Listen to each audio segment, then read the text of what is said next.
Cats podcast. Ready? Let's go. Welcome to the Community Cats podcast. I am your host, Stacy LeBaron. I have been involved helping homeless cats for over 20 years with the Merrimack River Feline Rescue Society. The goal of this podcast is to expose you to amazing people who are improving the lives of cats. I hope these interviews will help you learn how you can turn your passion for cats into action. Today, we are speaking with Dr. Margaret Slater. Dr. Slater obtained her DVM from Cornell University in 1986 and spent a year in small animal practice. She returned to Cornell to complete her PhD in epidemiology in 1990. Dr. Slater was on the faculty of the College of Veterinary Medicine at Texas A&M University from 1990 until 2008, when she joined the American Society for the Prevention of Cruelty to Animals. Dr. Slater is internationally recognized for her work on the sources, problems, and potential solutions for free-roaming cats and dogs. Dr. Slater currently provides epidemiological and statistical support for staff across the ASPCA. Her present projects range from community cat solutions to identifying the capacity of horse rescues to what services increase pet retention in underserved neighborhoods. She's on the International Advisory Council Science Advisory Board of the Alliance for Contraception in Cats and Dogs. Dr. Slater has more than 115 peer-reviewed publications and 2 books. Her first book, Community Approaches to Feral Cats, Problems, Alternatives, and Recommendations, was published by the Humane Society Press in 2002. Her second book, Veterinary, Epidemiology, an evidence-based approach, published in 2003, describes the process of using the veterinary literature to bring new science into veterinary practice. Her invited chapters on feral cats were published in John August's Consultations in Feline Internal Medicine in 2001 and 2009, The Welfare of Cats in 2004, edited by Irene Brucklitz, and The State of the Animals, Part 3, published by Humane Society Press. She has also co-authored a chapter on the behavioral ecology of free-roaming cats for the text Animal Behavior for Shelter Medicine and Staff in 2015. Margaret, welcome to the show. Thanks. It's great to be here. When I read there 115, I almost choked. I mean, this is just amazing, an amazing list of accomplishments that you have had over your career. And I want to thank you for all of your hard efforts and work that you've done, and also thank you for coming on the show. It's a privilege and an honor to have you here. It's a pleasure to be here. So I know that we met many, many years ago with you doing research on community cats. Can you tell me about how you got started studying community cats and how you actually sort of fell in love with the cause? I was in Texas, and the head of the local shelter said, "Hey, did you see that the AVMA is having this one-day seminar on," it had like 5 different versions, free-roaming, feral, stray cats. Do you want to go? And I hadn't thought about going, but it sounded like fun, and we went, and it was very engaging and very interesting. And I also was then invited to another work group kind of thing on the panel for feral and community cats. And although we weren't calling them community cats at the time. And it became very clear from that meeting that there was a lot of unanswered questions about them. How many were they, which we always get a question about.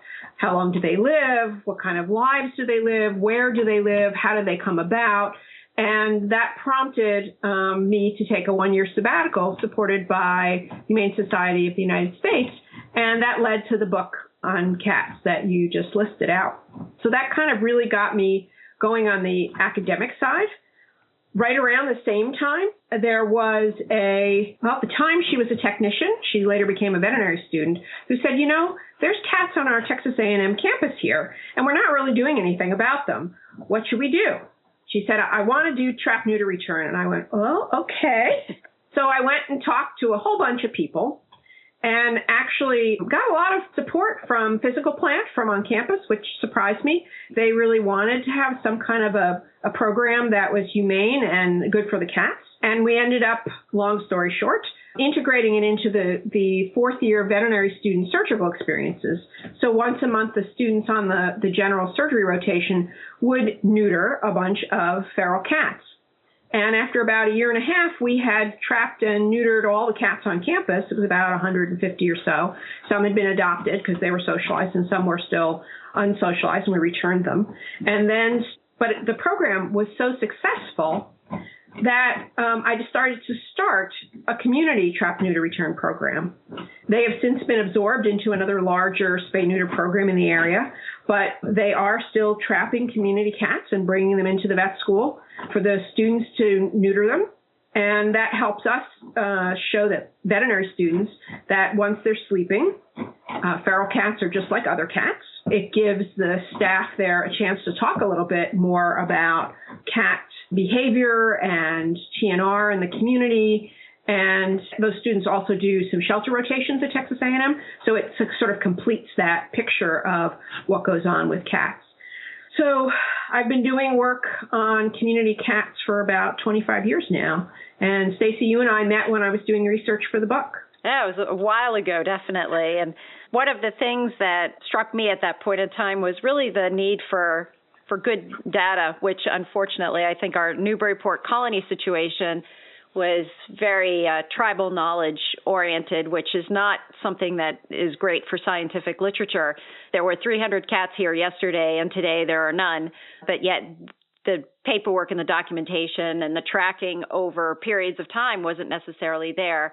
How important is data tracking for colony management? I think it's really important. There's a couple different reasons for that.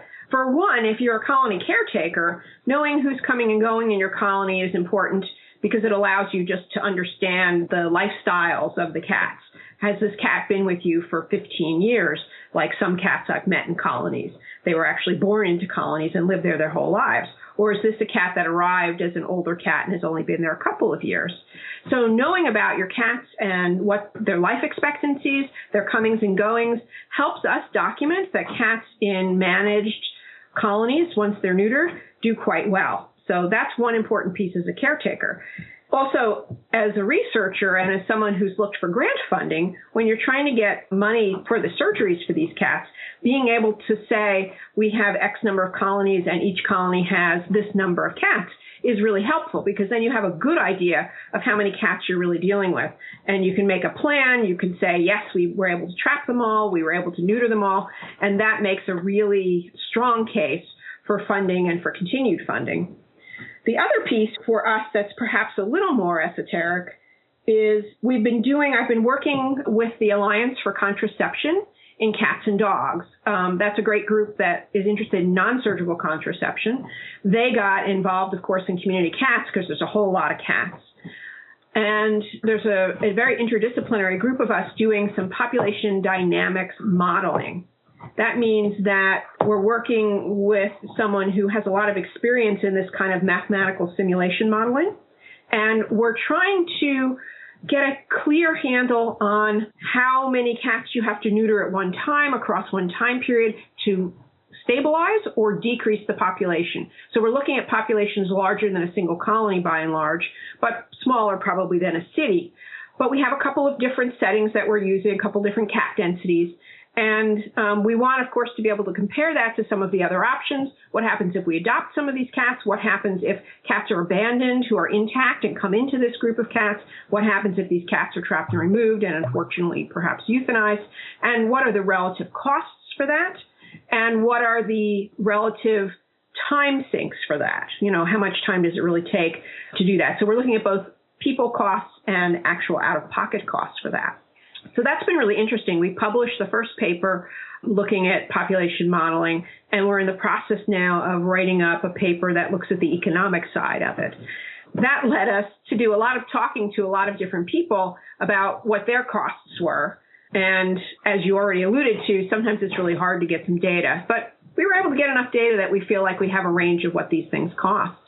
One of the pieces from that was really interesting to me was that we were trying to model the trapping efficiency. So if you put out 20 traps and you have 15 cats, how long does it take you to trap all of those cats? And it turns out there's only a little bit of data on that. So trying to better understand what goes on with traps and trapping and how successful people are has been something we've been looking at. And now let's take a moment to listen to a few words from our sponsors. Accidental Exiles by Bruce Perry. Jesse McAllister, a young Texan and Iraq war vet, escapes to Europe where he seeks a new direction and to heal his desert wounds. Wandering the streets of Ascona, Switzerland, he meets and falls in love with a beautiful Italian waitress named Sonia Altarelli. Since the horrors of combat he encountered with a boyhood friend, Jesse will have nothing more to do with war. This story is his farewell to arms. Check out Accidental Exiles on Amazon.com today. Are you starting to think about that special holiday gift? Why not give the gift of a Community Cats podcast branded t-shirt, coffee mug, bag, or other item? This is the perfect way to spread the word about helping community cats. The proceeds from the sales will go to support the Community Cats podcast and the Community Cats Grants program, which helps small groups grow their fundraising programs to be able to fund more spay-neuter programs for free-roaming cats. Go to www.communitycatspodcast.com and click on our shop button in the menu bar today to get that perfect community cat gift right now. Thank you, everybody, for supporting the show. Are you looking at different styles of trapping too? Traditional traps versus using the drop trap technology? We've actually stuck to just the traditional traps because we've had so many complexities with that, relative to how many cats are there, how many traps are there, how likely are we to trap cats. And we know that some cats are really easy to trap. We've had cats that continue to go in the trap night after night, even after they're neutered. And some cats are very difficult to trap, if not nearly impossible. So we've stuck with just the regular trapping to work on for the model. But we've acknowledged that some people have different skills and different knowledge and different baits. And so we're sort of assuming that we have a fairly experienced trapper doing the trapping and that they'll adjust the traps and the trap locations and the baits as needed to catch as many cats. Some of the other factors that I think of with that is if you are in a simulation, I love the idea of sort of community cat simulator, but you never know who's feeding whom. So if you're in a certain environment, there may be 4 feeders you don't even know about that are feeding these cats. But yet then you could be in another environment where this is like the sole source of food. And I would assume if I were a cat, I would walk into a trap more readily if it's the only way I could get at food, where if I had food around the corner, I would be less likely to go into that trap. Absolutely. So the reality of it is quite complex. And what people say about these kind of simulation models is that all models are wrong, but some models are useful. And so what we're really using this one for is to be able to incorporate as much reality as we can without getting carried away, and use it to compare different systems. So we're really interested in comparing just trap-neuter-and-return, comparing trap-neuter-return with adoption, comparing trap-neuter-return with trapping and removing for euthanasia. And so that even though it's not perfectly representative of reality, it's the same representation of reality across those different scenarios. And so that gives us a chance to really compare them head to head and say, well, under this set of situations, this is what we find, and this is what it costs, this is how long it takes, that kind of thing. So it's been really interesting, a really interesting experience working with this group.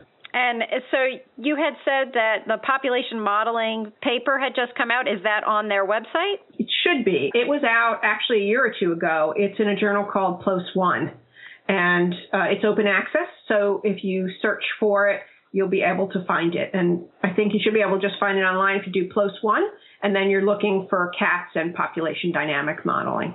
You had run this program at Texas A&M with the feral cats, and I get a lot of emails and questions about college campuses and how to manage a feral cat colony situation there, with the thought that kids are always abandoning their cats that they get while they're at college.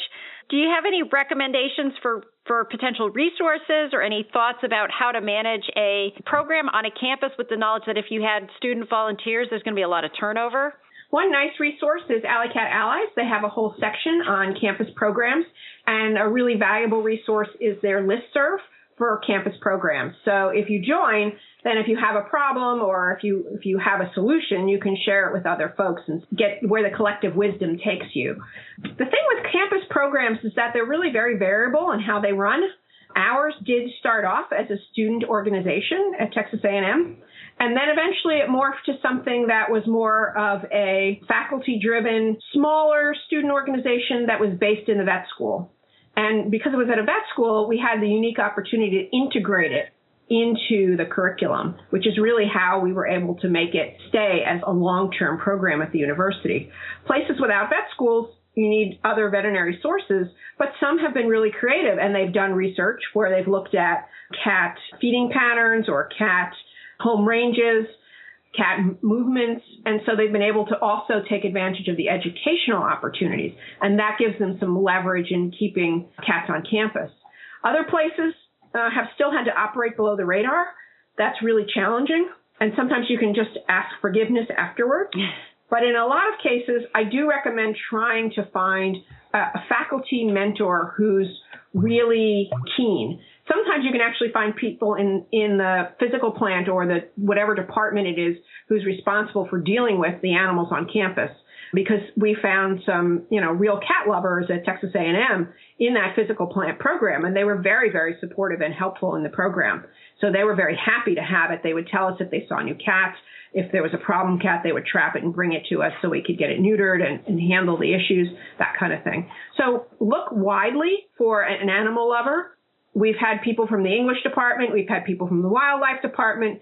They don't have to be animal faculty. They just have to be someone who cares about the cats and is willing to help drive the program for you and be a champion for you.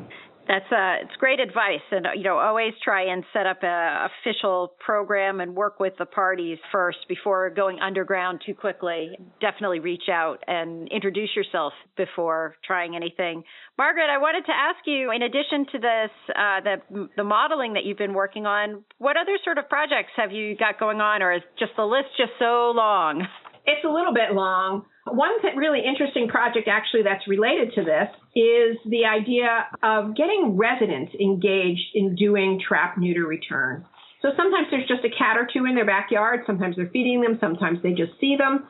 And how do we make it possible for people? What are the barriers for people? We're looking in New York City particularly, where there's a lot of barriers, including transportation, to engage folks, explain what trap-neuter-return is, because we found most people have no idea it's an option, and engage them as much as possible. Teach them how to set the trap. If they're willing, have them transport. If they're able, have them continue to feed these cats. And so we're still in the data collection piece of that. But I think that's been a tough nut for us to crack, is how do we get the residents engaged? Because there's always some cat people who are willing to do it, but then they tend to get burned out over time. And if we can get residents engaged to do a few cats here, a few cats there, find a few people who are a spokesperson who said, hey, I did it. It wasn't a big deal. You can do it too. That feels like a way of bringing trap-neuter-return to a lot more cats. Yeah, definitely. Many hands make light work. Is that the phrase? And I feel that way in Massachusetts. So we have a lot of volunteer trappers that have been doing this for 20 plus years. And lifting those traps is not as exciting as it was 20 years ago for them. We're worried about passing the baton along to other people. Definitely an interesting idea. And Neighborhood Cats has modeled that with getting the neighborhood residents working on trapping, but I'm not sure how strategic you can be with that residence model too. Yeah, I think you always end up probably needing some combination of very grassroots residents and then some expert trappers for places where there's someone who's incapacitated and can't do the trapping, or where the cats are really hard to trap for some reason. So I'm guessing that we'll probably need both, but even the piece of just explaining to the residents in these neighborhoods that if you neuter these cats, they'll be much less of a nuisance, they'll be healthier, they'll still be able to do the rodent control for you, which in the city is a big deal. And here's how you feed them without attracting rodents. Just that piece of conversation, I think, has been kind of rewarding and has yielded some nice results. So, Margaret, if people are interested in finding out more about your work, how could they find you? The best way is email. I'm at margaret.slater@aspca.org. So that's the ASPCA is who I'm working for now. And that's the best way to reach me. And is there anything else you'd like to share with our listeners? There was one more thing, I think. When you're trying to start a TNR program, one of the things that we found really helpful in all kinds of programs and projects is to couch it as a pilot. And that's what I did when I started it at Texas. I said, let's try this for a year. After a year, we'll stop, we'll review the data, we'll review the problems, we'll review the successes, and we'll make a plan to go forward. So you may even want to do it for shorter than that. You might want to do 4 to 6 months. But you can often try it out that way, and you can get people who are kind of resistant to say, well, okay, because they figure you're going to fail. And you know that if you do it well and pick an easy success, you can succeed and then prove that it actually does work and go forward from there. That's a great point. Excellent. Thank you for sharing that with us. And Margaret, I want to thank you so much for agreeing to be a guest on my show, and I hope we'll have you on in the future. Thank you. It was a pleasure. Thank you for listening to the Community Cats podcast. I would really appreciate it if you would go to iTunes and leave a review of the show. It will help spread the word to help more community cats.